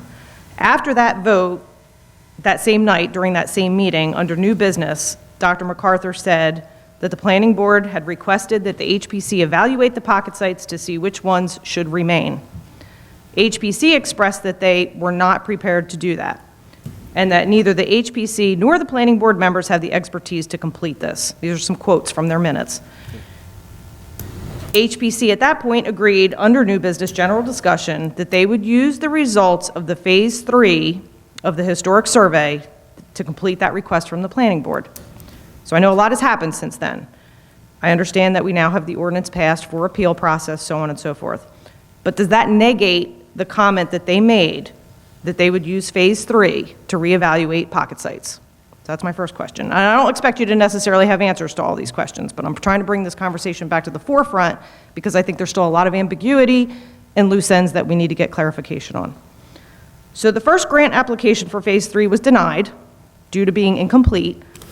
I think that begs a whole separate opportunity question of how did we successfully submit grants for Phase 1 and Phase 2, and they were accepted, and we got those grants, and those surveys were completed. You would think that that set us up with a perfect template to be able to put in an application for Phase 3. Somehow that wasn't sufficient, and that grant request was denied. Great that we were able to kick that can down the road. It's just prolonging the process. So I know that we're now waiting for word on whether the new application is going to be approved or not. So that was on the agenda for the HPC meeting that happened a week ago, or maybe 2 weeks ago, and my husband and I attended it because seeing that they had Phase 3 as a topic, that's something that has potential impact to my property, so we attended that meeting. It was also held virtually on Teams. We were there in person. After the meeting had adjourned, we left the building, but the Teams meeting still ran. It was brought to our attention that there were derogatory remarks made about my husband and I's attendance at that meeting after we left the building, and this was known because it was captured by the attendees that were still on the Teams meeting. So we had every right to be there. It's a public meeting. We didn't comment publicly, and we didn't identify ourselves, but yet they all knew who we were, and they had something to say before we were even in the parking lot. So why I'm upset again is this now further proves what I've been saying for 2 years. They have a negative bias against my husband and I, and we don't even know if Phase 3 is going to happen, but if it were to happen, and Grubb and Associates finds that my property is non-contributing, I don't feel confident at this point that your HPC, which are appointed by you, a direct reflection of you, their behavior, I don't feel that they could objectively make a decision about whether or not my property should continue to be a pocket site based on the behaviors that I saw at their meeting 2 weeks ago. And what I witnessed, yes, I sat through an hour and a half worth of other people's applications, and they slandered other business owners in Mays Landing as to the current applications as what not to do. So their behavior is deplorable. I mean, it's been, in the last year that I've talked with you, I've not seen any further accountability for these folks. I'd be embarrassed. They're a direct reflection of you guys. You appoint them. So the copy of the Teams meeting that my husband and I were given upon request conveniently cut off when the meeting adjourned, so I was not able to hear myself the comments that were made. Maybe you guys can get a more complete copy of that meeting and hear exactly what was said. I don't know. So that's an issue that I have. My next topic. So again, we've kind of been going on for 2 years. We've had commitments from you guys that we're going to sort this out, we're going to find a solution, we're going to figure it out, we're going to find a way.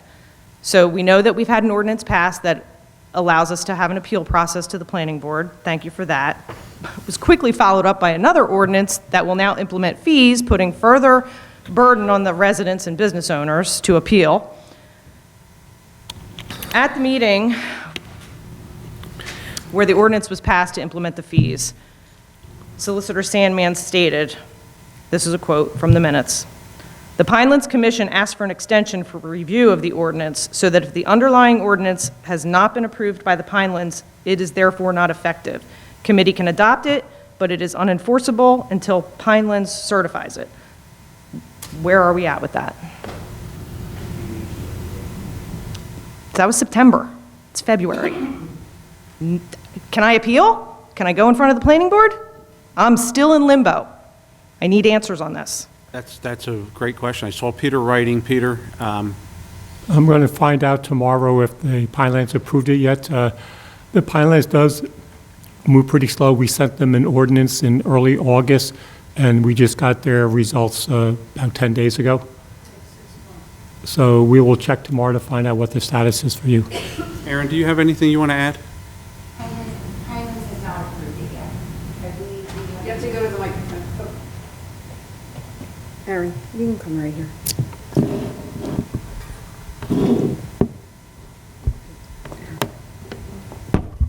The Pinelands has not yet approved the ordinance we sent them.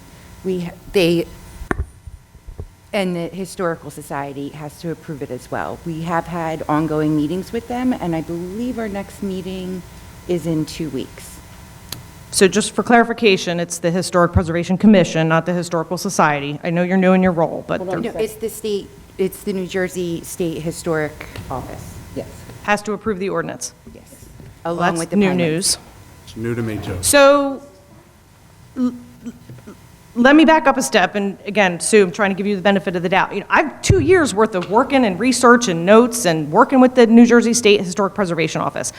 The pocket sites are not recognized at the state level or the national level. It is a local designation.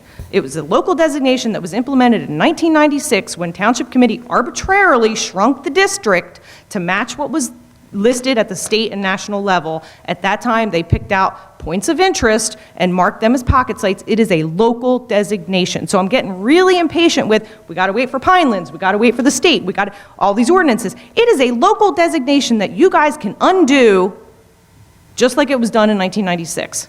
I don't know why we're waiting for Pinelands, I don't know why we're waiting for the state. You guys are kicking the can down the road and it's getting ridiculous. My third point, the October 14th, 2021 HPC meeting minutes during new business, Dr. MacArthur reported that he met with Mr. Mayor Kane in September to discuss the pocket sites and spent a day going to visit all the sites in person. The minutes don't clarify if that was the two of you together or just him on his own. I can clarify that. It was not the two of us together. So a general discussion followed regarding the properties and their significance, but I haven't seen any meeting minutes by this committee since then where you gave an update on that, what your conversation with Dr. MacArthur consisted of, what your objective was, what the outcome was. Well, my objective always is, I mean, if there's a perceived wrong, to correct that wrong. I was not party to that decision when it happened. I thought I was party to what we felt may have been a resolution for you and others in your situation, and we passed that. We did that. I'm You here to help did, but honestly, all you really did was make it worse. How? Because now we're waiting for Pinelands to chime in, we're waiting for the state to chime in, But I can't circumvent that. Ms. Applegate, I can't circumvent that. I mean, if that's the course we want to take, we have to wait for those agencies to report on it. You can't circumvent what you've now started, but it never had to happen in the first place. That was my point. Look, you brought a situation to our attention. We thought we had a situation to correct it for yourself and others moving forward. We passed that. We did that. I mean, no one's trying to cause you any more grief. We're trying to help. Well, based on the behavior that I've continued to witness by your Historic Preservation Commission appointed people, and I've been to all the meetings and listened in and watched meetings in retrospect, I still want to be de-designated as a pocket site. I want no part of their circus. But yet, here I am in limbo with no way to get out. Thank you very much. Peter, I saw you taking notes. Obviously, we need to address the comments that were made earlier regarding the HPC and the hot mic.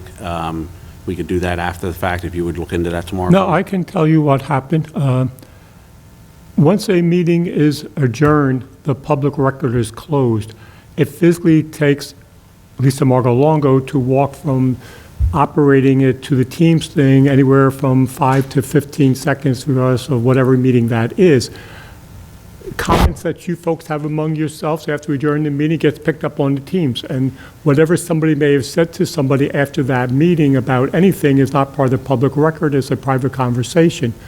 So we do not release that as part of the public record because once they adjourn the meeting, the same way as you do, it's over. And when you had your own Teams meeting before, it did take, at least seconds, 15 seconds, 20 seconds to be able to turn off the Teams. So you were, unbeknownst to you, while you were sitting there and you turned to somebody next to you and you whispered something, the Teams meeting picked the thing up. So, we don't release that because that's not part of the action of the thing. The meeting is over. The board has closed their business for the night, so no action was taken. Obviously, they didn't close their business for the night because they continued to talk about business. Well, it was no different than when we adjourned the meeting, you turned sideways to either the mayor or Judy and say, well, what did you think about such and such an issue as discussed tonight? And we shouldn't be discussing that, correct? There's nothing to stop the two of you from having a private conversation. There's only two of you, not a quorum, you're not taking any action. You're allowed to talk to each other. Absolutely. And that's but if I say something that's derogatory towards somebody, and it's on a hot mic, and there's a quorum there, then I would expect that I'm going to be called out on that, and there's a problem. Sunshine law violation. Ms. Sticks, please. That's not right. Ms. Sticks, Peter's please. Peter's exactly right. A motion is made to adjourn the meeting. Official business is done. Ms. Sticks. Any statement that you may have to one another after that is nothing more than your opinion as it relates to the subject matter of the statement, because it's not being part of the evidence upon which you're going to take official action. Bottom line. I can't hear you, Sue. Sorry.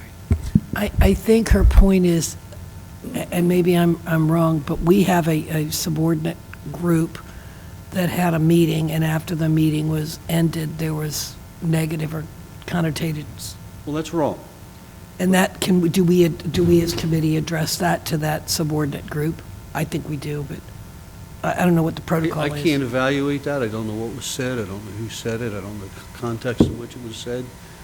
But I can say that apparently it was not said in any official capacity. I will reach out to Mr. MacArthur tomorrow and find out his version of events and have a conversation with him regarding what we discussed this evening, okay? Anybody have an objection to me doing that? All right. Mr. Applegate.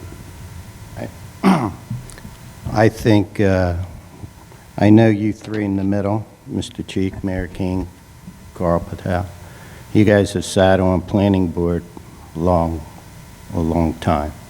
I think when residents go to the HPC, they're looking for some more professionalism, period. I think you're going to fix that. I appreciate your comments. I do have, the way I look is there's three options here.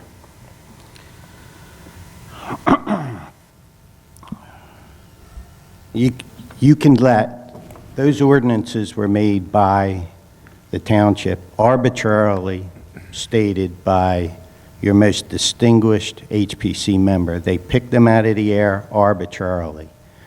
The mayor signed it, the committee at that point made it. They didn't research it, they didn't know what they do. The way I look at this, and I asked you what the end game was in the fall, I forget what you said, but we're still here where we are. We are where we are. I see three things, three options that can happen. Everybody can sit up there and do nothing, right? And you can make all these pocket site owners who aren't even eligible to be in the HPC, the state HPC, but we're in the local HPC, which means we're not even following our ordinance guidelines, number one. So you can make everybody, all these pocket site owners and residents, sit there and have to do with these inconsistent personal opinions of the HPC.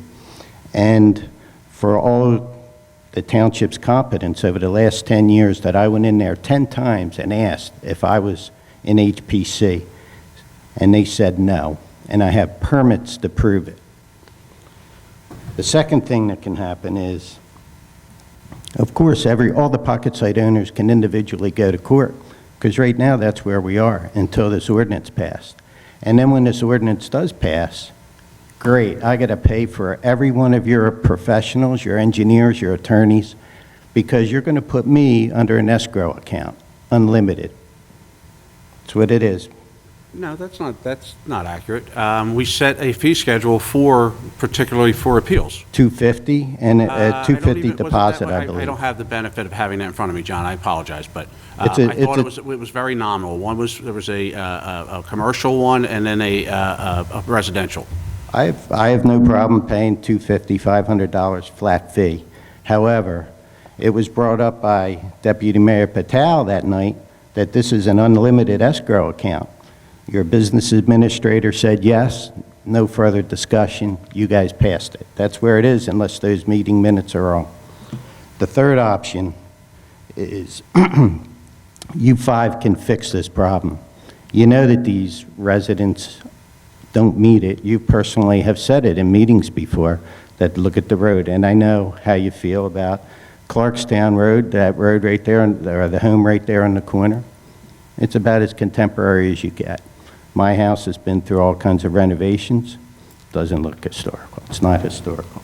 So those are the three options. Either we have to live with it forever, or I can go to court, which is where you're making me go, because I got to go to planning board. I can't even go to planning board now. So you're looking at, there could be 20 court cases. Or the third option is you can fix it. Thanks. I appreciate that, Jim. Of course you can. You kid on the block. Into the microphone. And I'm asking the elephant in the room question.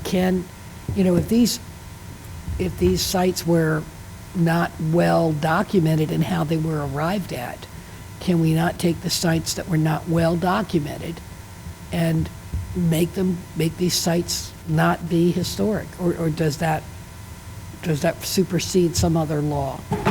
We've had a tremendous amount of discussion up here. Listen, that may be an option, and if you want to pursue that and look into that, you're more than welcome to do that. Sure. There you go. You got someone that wants to take a look at it, so let's see what happens with that, okay? Thank you. I invite any of you or all of you to come look at my property and get in. What you've done to your property and on your property is fantastic. You've done an amazing job out there. I'm sorry you're caught in the middle of this. I thought by the action that we took that we were helping you, giving you an option. I did not realize it was still being held up. That's news to me this evening. So I appreciate the comments and keep it in front of us, and we'll keep pushing. I mean, I'm sure that Erin, I can tell right now, she's going to follow up tomorrow to find out if there's been any movement on it, and we'll go from there. Okay. All right. But just so you realize, I do have an unlimited bill when that second ordinance is passed. And that's something that we can address. I see the way you're looking at it. You know I've been reached out to regarding it. I believe there's some flexibility there. We need to talk about that as a group, but let's get this done first. And changing a fee schedule is not a difficult thing to do. All right. Yeah, because you talked earlier, I got in the meeting later, where you talked about getting residents of Park Road together. Well, how about getting all the pocket site owners together? That would be great. Well, again, we're talking about something that's public safety, something that, you've been designated for. I'd be more than happy. If you want me to talk with them, John, I'd be more than happy. You right. set it up, I will be there. Awesome. All right? Thank you. I try to do Tuesday and Thursday mornings. It's more convenient for me, but if there's another time, you let me know and I will be there. Okay. All right? It's the community. I think you just need to see where we are. I would be more than happy to, John. All right? Thank you. So, Bob, is this possible for us to just I got it. take properties off the list? Because I've asked this, and I was told no. I've asked if we can go back to the 2015 ordinance and start over from there, and make it start over from there, and I was told no. It's been a long time since I looked at it, but my recollection is this. The HPC is an arm of the planning board. And the planning board has to approve changes to the land use ordinance. The argument is that the HPC ordinance is a arm of the planning ordinance. That's the argument. That's as far as my recollection will take me. I have been advised that to amend it, it has to go to Pinelands. And Pinelands has taken that position. And as Peter pointed out, Pinelands does not move as fast as we would all like. So the answer is, if Pinelands has to approve it, they got to approve it. We can take it to the next step. We amended it to allow for an appeal to the planning board of any decision of the HPC. That's what the ordinance did. But it's not valid until Pinelands says it's valid. Thank you, Bob. Any other questions, Carl, any comments? Is there anyone else in the public that wishes to speak? Seeing none, I'll entertain a motion to close the public portion. So moved. I have a motion. Second. All in favor signify by saying aye. Aye. Opposed? All right. We will move on now to executive session. We will be discussing McCormick 106 versus Community Corporation, DBA, Pro Champs, potential settlement, and B, Teamster negotiations. You want a motion must first, be Rita, or here. you want to read first? I'll entertain a motion to, we will, will here we it be is. reconvening? We will not be reconvening in public. Wait, We will. Resolution approved. We will be reconvening in public where action may or may not be taken. So at this point, I'll entertain a motion to move into executive session. So moved. I have a motion by Mr. Vitale, second by Mr. Cheek. All in favor signify by saying aye. Aye. Opposed? All right, let it reflect it's 8:35. We're going into executive session. be resolved by the Township Committee of the Township of Hamilton that this meeting be adjourned to an executive session to discuss the following Good night. matters. We'll see you, Joe. Public discussion pursuant to the New Jersey Open Public Meetings Law. McCormick 106 versus Community Oh, we're still so Corporation happy doing to- business as Pro Champs et al. Potential settlement and Teamsters negotiations. Be it further resolved that the governing body will reconvene in public session to confirm the results of the executive session. Be it further resolved that the results of the executive session shall be made known as soon as the basis for confidentiality is no longer confidential. You good? All right, so we are back in regular session, and the items that we discussed, Mr. Sandman, would you frame a motion for us on A, please? First of all, the time now is 2 minutes after 9. The only matters discussed in executive session were those that were announced, the minutes of which will be made available to the public, at which time the subject matter is no longer confidential. I would suggest that you consider the following motion to authorize your counsel in the McCormick LLC litigation to participate in the settlement consistent with the amounts discussed in executive session. If there are no questions or comments to Mr. Sandman, I'll entertain a motion. So moved. A Second. motion by Mr. Vitale, You need a roll call. second by Ms. Hopkins. Rita, could we get a roll call, please? Mr. Cheek? Yes. Ms. Hopkins? Mrs. Link? Yes. Vitale? Yes. Mayor King? Yes. Oh, yes, and carried. Is there anyone in the public that wishes to speak? Seeing none, I'll entertain a motion to close the public portion. So moved. Second, all in favor signify by saying aye. Aye. I'll entertain a motion to close. So moved. Motion? You want a second? Second, please. Second. Second. All in favor signify by saying aye. Aye. Meeting adjourned.